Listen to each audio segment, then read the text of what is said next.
Hello, friends. Welcome to another episode of New Gameplay Today. I am your host, Alex Stadnick, and I got quite the crew with me today. Joining me, K-Star in the building herself, Kim Wallace. Hello, Kim.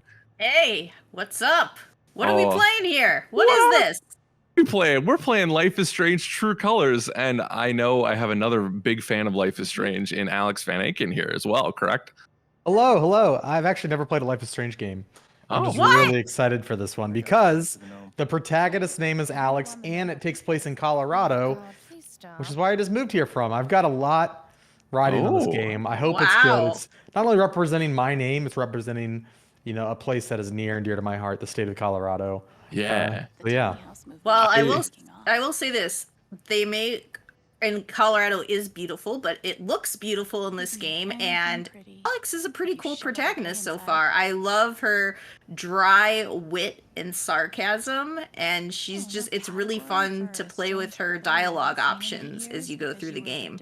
That's awesome. And like right off the bat, I love the like scribbled pencil shader that is outlining, what you have highlighted. Like just all right off the bat, like nailing the style. Oh Really. yeah,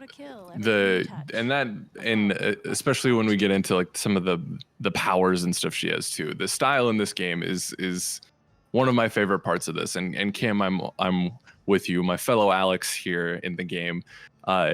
She's very naturally funny. The writing I feel like has been spot on in the first chapter in kind of that back and forth, right? I feel like humor in games is really hard to do, but it just her and Gabe and a lot of the people in this town, it feels natural, and that's a really good start because I feel like especially in a game like this, narrative focused, like you need that, and so far they've done a really good job with it, in my opinion. So yeah, it does not feel forced ever, and it comes across, as you said, really naturally. But yes, we should start off a little bit with Alex is coming to this new town, New Haven, right? I think or Haven. Haven, sorry. And no, you're good.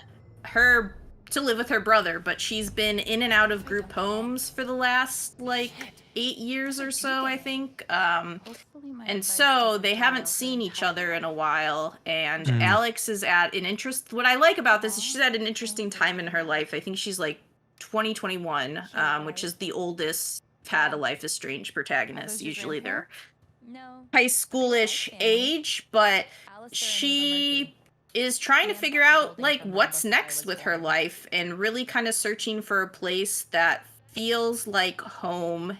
And that I compare it to that weird time when you just graduate college and you're like, oh my god, now I have to figure out where the heck my life is going, right, and what I want to do. So she's definitely in that stage, and it's a reunion with her brother. She hasn't seen him for a long time, but they have a good relationship. They have some really cool, cute scenes going on. But there's also a little bit of that awkwardness of like, I haven't seen you for a while. But let's just try to pick up where we left off, right? For sure. Yeah, I'm loving their interactions together have been my favorite part of this, and the town, whilst it feels very.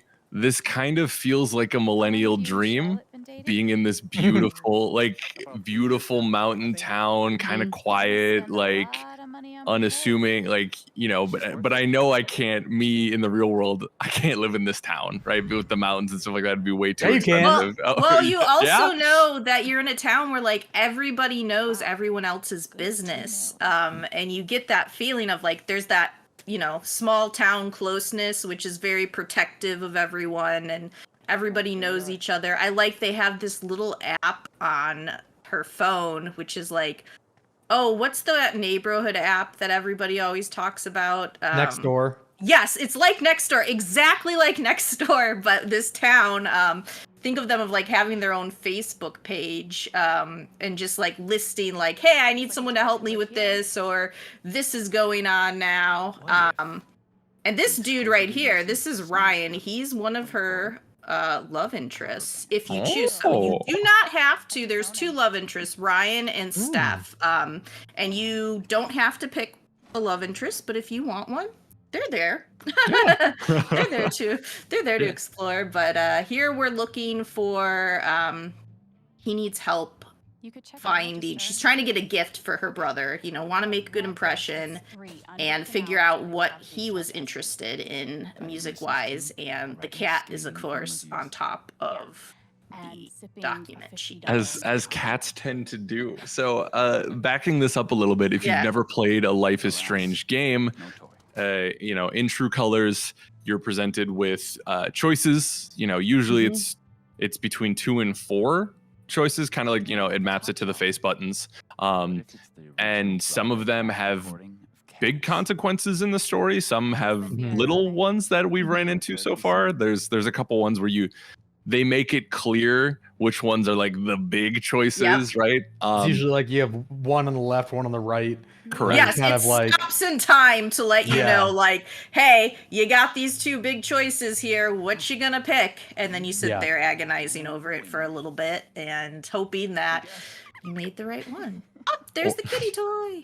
It stresses me out, man. Not gonna lie. Just like there was a couple of moments where I looked at the screen for like 5 minutes, and that doesn't sound like a long time, but in the moment I was like, I don't know what to do. I'm choosing life or death here, even though it's like, you know, tell this person to do this versus that. And so in that way, I like the choice system in this. And then, you know, I've never played the Life is Strange games either, so I don't know if this was in the other games. Kim, you can tell me. But at the end of the chapter, it tells you what the world did in those moments too, which I really liked, and also made me feel bad about some of my choices. It's always weird. It's always weird to me when I pick something and it's like, oh, nobody really picked that. Am I just this big like big outlier? Why did I pick that? I find I've been playing this one very honest as Alex. It just feels right. I feel like I really get into role playing the characters, and something about her to me feels like she would have her guard up, but also just not be like, I'm not gonna lie to these people about who I am and what I've been through. But you can choose to go the other way, and I like having those options of where to go with the character. And like I said, she's a fun character to play because she's got some good zingers and she's very sarcastic, and I love it. Definitely. Awesome. And you talked about role playing, Kim, and I echo what Alex said earlier. You know, it does help that she's named Alex. This is such a personal thing, but it is like I'm really trying to play her like I would myself, and I feel a little bit more connected in that way. I don't know. It's just who I am, I suppose. But one thing I wanted to bring up actually, when I talked to the team who made this game, it's Deck 9 this time around. So Don't Nod has passed the series on. Deck 9 did Before the Storm, which was fantastic. And what they really want is your choices kind of shaping how the community reacts around you and your kind of attachment to the town, I should say. And you're kind of going to be pulled in different directions where you're going to decide, like, do you like this small town life, or are you more like, this is Steph, your other love interest. She was in Before the Storm.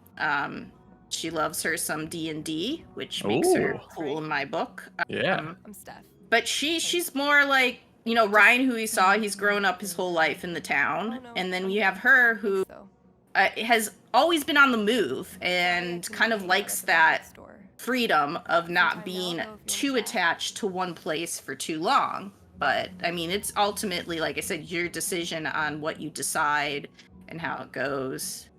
For sure. And that's an interesting call out because, like Alex and I have said in here, we haven't played Life is Strange here. I don't feel like I'm being penalized for that. Yeah. You know, I didn't know Steph was from a previous game. Oh yeah, you could start this not having played the other games. What I will say people will notice is there's definitely a graphical upgrade here. It looks better than the games have ever looked. This was the first time they did full body capture for it. Nice. So the expressions on the face in the older games were very sometimes wooden and awkward. and they look much more natural. I think Alex, I noticed it on before. She has these very subtle movements in her face, or like the way that she'll sometimes like roll her eyes or something that just really sells like what she's saying, and it feels very genuine. I think it's a great call out, because I was noticing the eye work in this game too, which sounds weird, but like, you know, in real life, our eyes are usually darting around trying to comprehend what people are saying and what's going on around us. And you know, well, it's not perfect, right? It's a video game. They've done a really good job with that, and it feels a little bit more immersive. So Yeah, it's next week. Totally. Even like, yeah, I'm picking up on all of this. I think, Kim, I haven't even, I mean, I've, you know, I know Life is Strange. I've seen footage of it. Like I can, but like my first takeaway was, wow, this looks gorgeous. Like, like you said, the animations are really fluid and detailed, but also just, I think like the lighting looks really good, and the character models, the environmental details, like everything has this like sheen, this polish that I think is really going to do the series well going forward, and especially like bringing in new players. I think like this seems like it's the perfect time for people like me who have always been interested in Life is Strange. Unfortunately, I really wanted to play the first game and had it spoiled for me, and so I just passed on it. Oh, bummer. Because these games are all about story, and I was like, I'm not gonna, you know, waste my time. Even though I'm sure it still would have been great to see play out. But so, as somebody who's always wanted to get into these series, it really does feel like now's the perfect time to jump in to True Colors. So I'm excited. Yeah, stories, emotions. I mean, Life is Strange has never dialed back on confronting difficult issues, and from playing what I have so far in this first episode, I really like how they handle a lot of, you know, Alex's relationship with foster care. I mean, like what she had to endure with that, being away from her brother. I think the game, you know, deals with grief and loss, and kind of like also this thing of finding yourself, which I think is very relatable, and I think people are going to latch onto. And this first episode, I will say, it moves slowly because it's introducing you to a lot of things, so you won't have like all these like, you know, her power is different than other past characters in Life is Strange, right? It was more supernatural abilities. She has the power of empathy, which it's not what you would expect from how it plays Oh, out. is this like the D&D bit? Yeah. So we won't talk about too much on this, but Yeah. it's a comic book that one of the townspeople made for you, and someone has gone missing, and you're trying to find them using it. So Yes. yeah, there's a lot of good stuff in this. I am, my first experience with this, I'm very happily surprised, because Life is Strange is not a series I've been super into, like we've talked about, but this is a great first introduction, and I've really enjoyed my time with the first episode. So Kim, any parting thoughts before we say goodbye? Yeah, I'm just excited. I'm really excited to see how they explore empathy more, and her, you know, this deals a lot with the intensity of emotions, and I think we all can relate to that in certain ways. And so to see how they're going to portray this on screen, I think, and what does it say in general about how much we give of ourselves to others, and what, you know, how they keep empathy without feeling like a gameplay tactic, you know? I think that's what I'm most interested in. But as far as the world goes and characters, like, I'm on board. This is some of the best dialogue I've seen them do, so I'm That's all for awesome. it. Alex, Oh, hey, look at that graffiti. look at that. Had to get that in there. I was gonna say no comment. Alex, any parting thoughts?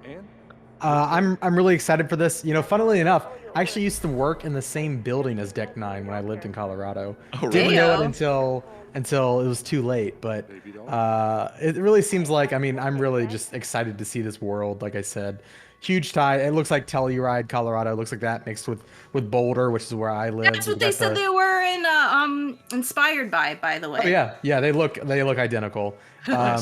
and like even little nods to like there's an like a Notorious Elk statue in Boulder that has like some funny stories behind it. I noticed that was in the game. Yeah, it just seems like really authentic, and I'm really excited to. I think that's going to play well into its characters. If there's that much attention to detail to just the environment, I can't wait to see how it goes into the story and the characters. I'm really excited. Well, Mr. Van Aken, you won't have to wait that much longer. Because Life is Strange True Colors, guess what? September 10th. So soon. It's coming out. Oh, very exciting. Wait. Yeah, it's coming out for PS5, PS4, Switch, Xbox, the whole Xbox family. It says Google Stadia. So, if Google's lying, it's dying. So thank you folks for watching. As always, be sure to like, share, and subscribe. We have a ton of great new gameplay todays out there. We are in the midst of an awesome cover story in Marvel's Midnight Suns. Life is good if you're a GI fan, and we appreciate your support. So thanks. Be good to another. We'll see you next time.